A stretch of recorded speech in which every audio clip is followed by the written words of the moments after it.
पोषण वाटिका में इतनी सारी हरी पत्तेदार सब्जियां और खूब सारा केला हुआ है। इनको खाने में तो बहुत मजा आएगा। भूरी, ये सब्जियां सलमा चाची की बहू के लिए हैं और ये केला उनकी पोती के लिए है, जो कि अब 6 महीने की हो गई है। उन्हीं के घर तोहफे में देना है। पर तोहफे में तो कपड़े या खिलौने देना चाहिए, ये सब क्यों? भूरी, ये ऐसा तोहफा है जो माँ और बच्चे दोनों के पोषण का ख्याल रखेगा, जो इस समय बहुत ही जरूरी होता है। ऐसा क्यों? क्योंकि माँ इस समय बच्चे को स्तनपान कराती है और तो और 6 महीने से ऊपर के बच्चे को अतिरिक्त पोषण आहार देना बहुत ही जरूरी होता है। अच्छा, तो बच्चों के पोषण के लिए और क्या क्या करना चाहिए? कलावती दीदी, क्या आप भी जा रही हैं सलमा चाची के घर? हाँ, वैसे दीपा दीदी कुछ जरूरी बात बता रही थी। हाँ कलावती दीदी, मैं भूरी को बता रही थी कि बच्चों के लिए संतुलित पोषण कितना जरूरी होता है।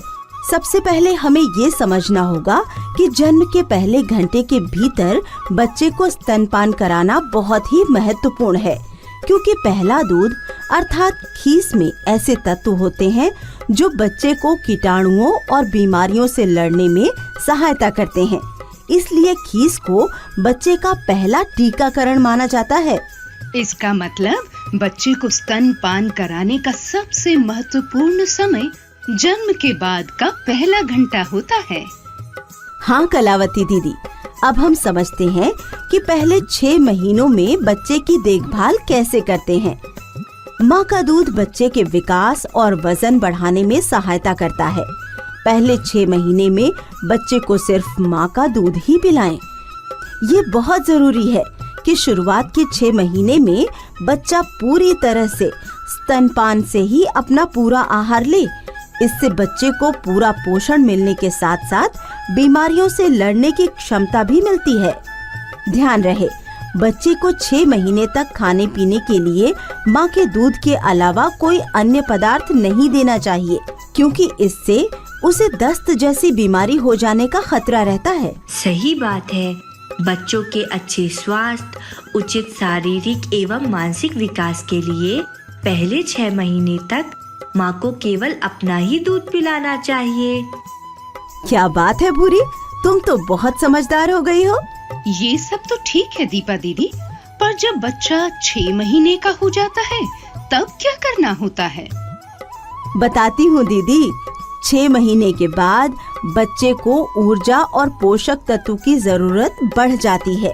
इसलिए इस बढ़ती जरूरत को पूरा करने के लिए माँ के दूध के साथ ऊपरी आहार भी खिलाना चाहिए।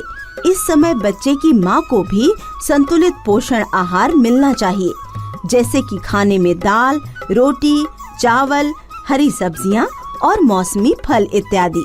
अच्छा, इसीलिए आप पोषण वाली चीजें सलमा चाची के घर देना चाहती हैं, ताकि उनकी बहू और बच्चा तंदुरुस्त रहे। वैसे पहले 2 सालों में बच्चों का शरीर और दिमाग तेजी से बढ़ता है, इसीलिए सही पोषण शारीरिक और मानसिक विकास के लिए बहुत ही ज्यादा जरूरी है ना दीदी? हाँ कलावती दीदी, यही तो मैं समझा रही थी। सलमा चाची की पोती 6 महीने की हो गई है और अब बच्चे को माँ के दूध के साथ साथ ऊपरी आहार शुरू करना जरूरी है। बच्चे के ऊपरी आहार की शुरुआत घर में मिलने वाले आहारों से ही करनी चाहिए। ऊपरी आहार मुलायम, अच्छी तरीके से पकाया हुआ और मसला हुआ होना चाहिए, ताकि बच्चा उसे आसानी से खा पाए, जैसे कि खिचड़ी, ठीक से पकी हुई और मसली हुई दाल, दलिया एवं केला। जन्म के पहले वर्ष तक बच्चे के आहार में नमक या चीनी का मिश्रण नहीं करना चाहिए। दीदी, एक और बात, बच्चे को 1 या 2 साल तक स्तनपान कराना चाहिए। ये तो बहुत अच्छी जानकारी बताई दीदी। हाँ दीदी, ये तो हो गई बच्चों के पोषण की बात। इसके अलावा हम कुछ और जरूरी बातों का ध्यान रखेंगे तो बच्चा स्वस्थ और तंदुरुस्त रहेगा। अच्छा, वो क्या दीदी? बच्चे को समय पर सभी टीके लगवाने चाहिए। हमेशा ध्यान रखना चाहिए कि बच्चे के मुंह में जाने वाली हर चीज जैसे चम्मच, कटोरी और उंगलियां साफ होनी चाहिए। बच्चों को मक्खियों से बचाना चाहिए और बच्चों को आहार तैयार करने से पहले और शौचालय जाने के बाद अपने हाथ साबुन और पानी से अच्छी तरह धोने चाहिए।